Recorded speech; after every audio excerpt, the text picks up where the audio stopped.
Hello बच्चों, कैसे हैं आप। जैसा कि आपको पता है अब एग्जाम का डेट है वो बिल्कुल पास आता जा रहा है।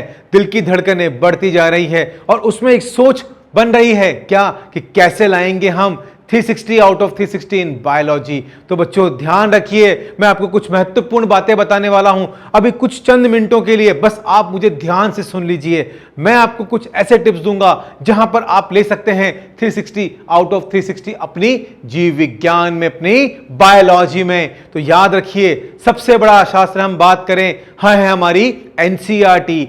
एनसीईआरटी से बाहर कुछ नहीं आएगा। तो आपको अपनी एनसीईआरटी को रिवीजन करना है, उसको बार बार रिवाइज करना है। कम से कम मैं ये मान के चलूं कि आपने अब तक अपनी जीव विज्ञान को, अपनी बायोलॉजी की एनसीईआरटी को 2 से 3 बार रिवाइज कर ही लिया होगा।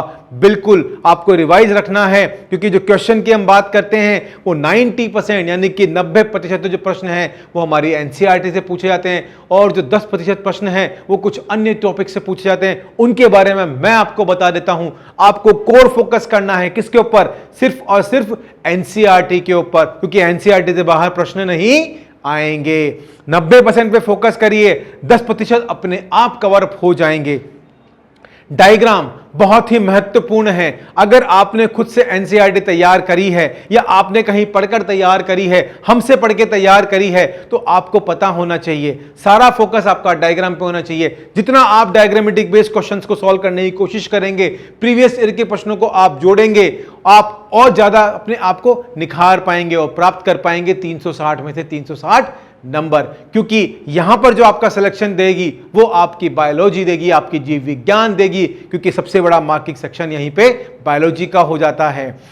प्रश्नों का ध्यान रखना है। प्रश्न किस प्रकार से? ह्यूमन फिजियोलॉजी यानी कि मानव शारीरिकी पर आपको ध्यान रखना है।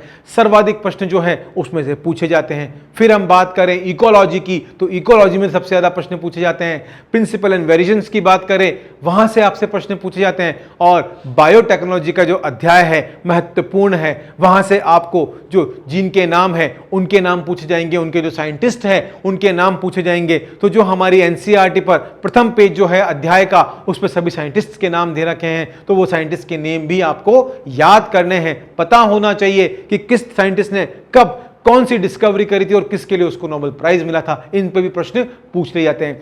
लेकिन मुख्यतः मैं बात करूं कवर क्या करनी है, पूरा ध्यान कहां रखना है? सिर्फ और सिर्फ एनसीईआरटी पे।